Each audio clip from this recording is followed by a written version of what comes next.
Breaking, NASA confirms how Mars transformed from Earth-like to a cold dry planet. Evidence shows that Mars was once like Earth with an ocean of water and a similar atmosphere to what we have on our planet today. NASA confirms today what caused the planet's atmosphere to escape, leaving it vulnerable to radiation that transformed it into the cold dry world we have been exploring for half a century.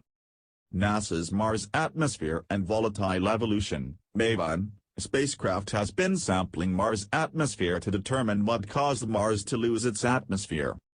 Unlike the previous rover missions such as Curiosity, Spirit, and Opportunity, MAVEN did not touch down on Mars but remained in orbit to study the planet's atmospheric properties. NASA scientists designed MAVEN to determine why the atmosphere is so thin now and what happened to the planet's moisture. Understanding what happened to the Mars atmosphere will inform our knowledge of the dynamics and evolution of any planetary atmosphere.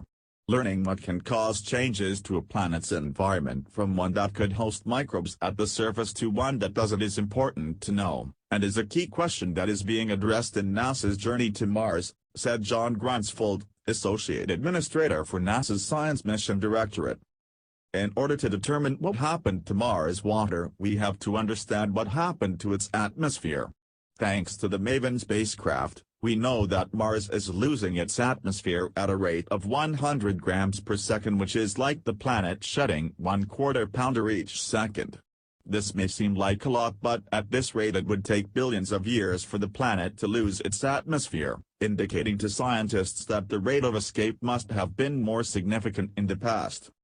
New data indicates that Mars lost a substantial amount of its atmosphere early on in its history, and the process could be driven by periods of intense solar bursts. The science team reached this conclusion after studying a particular set of MAVEN data collected earlier this year. On March 8, 2015, MAVEN observed an interplanetary coronal mass ejection, ICME, which is a burst of gas and magnetism emitted by the Sun. During the solar event, MAVEN monitored both Mars' magnetic field and atmospheric ionization. The data showed that as the planet was struck by the strong magnetic rotations in the form of rope-like tendrils within Mars' magnetic field flux as high as 3,107 miles, 5,000 kilometers, into space. At the same time, MAVEN's instruments observed dramatic spikes in the amount of ion spewing into space, with the highest concentration occurring along the flux ropes. So, basically, the magnetic tendrils served as slingshots, launching oxygen, O2, and carbon dioxide, CO2, ions into space. Like conditions are thought to be prevalent early on in the solar system's history, which suggests that ion escape rates at that time were driven by major solar events.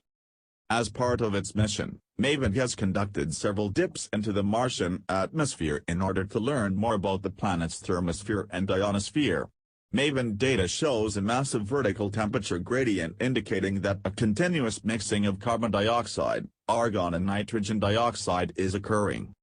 Researchers have also measured higher amounts of oxygen than previously predicted. MAVEN detected a substantial difference in the densities of these elements at an altitude of 124 miles, 200 kilometers, that varied significantly from orbit to orbit.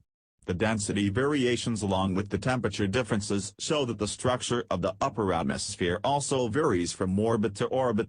This could be driven from below, by small-scale atmospheric mixing processes or interactions between global winds and gravity waves.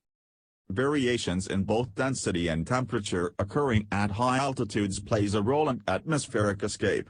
Understanding how the solar wind interacts with the Martian atmosphere and what effect the interaction has on atmospheric escape will help scientists better determine what happened to Mars' atmosphere.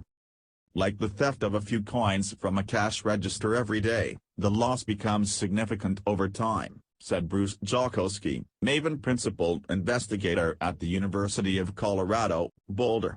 We've seen that the atmospheric erosion increases significantly during solar storms, so we think the loss rate was much higher billions of years ago when the Sun was young and more active. Could this happen here on Earth? Well, luckily the Earth is protected from the harsh solar wind by its magnetic field. If the Earth's magnetic field was ever permanently shut off, then eventually the planet would become a larger version of Mars, but really it's nothing we have to worry about.